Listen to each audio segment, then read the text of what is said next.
వాళ్ళు కింద నుంచి పైదాకా ఒక 40-50 లక్షల మంది అదే పని మీద ఉంటారు. ఒక మాటని పదే పదే అంటే ఏమవుతుందో అదే ఇక్కడ ప్రధానమైనటువంటి అంశం. అలాగే తీసుకొస్తారు వాళ్ళు ఓవరాల్ గా. ప్రస్తుతం కనబడుతున్నటువంటి అంశం ఏంటంటే పవన్ కళ్యాణ్ది అయిపోయింది, భారతీయ జనతా పార్టీది అయిపోయింది.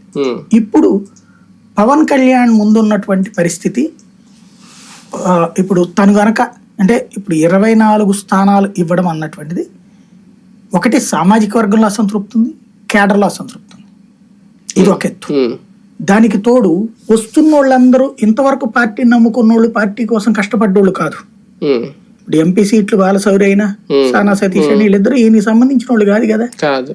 వాళ్ళు ఇప్పుడు వాళ్ళు ఇచ్చే డబ్బులు తీసుకుని పని చేసుకుని పోవాలా అంతే తప్పించి ఆ తర్వాత ఏదైనా చిన్న చితక పదవిస్తానంటే తీసుకోవాలి. అదే గొప్ప అనుకునే ఒక ఎత్తు. అదేంటి ఇప్పటిదాకా మన ఎంపీ క్యాండిడేట్ టైప్ అయ్యాడు ఏంటి అని ఇంకొకళ్ళు అనుకుంటే ఇంకొక ఎత్తు. అట్లాగే ఎమ్మెల్యే క్యాండిడేట్లు బలంగా ఒకళ్ళని అక్కడ అనుకున్నారు, వాళ్ళు పని చేశారు, వాళ్ళ ప్రయత్నంలో వాళ్ళు సక్సెస్ అయ్యారు. కాబట్టి ఈలోపు పొత్తు పెట్టుకున్నారు పవన్ కళ్యాణ్.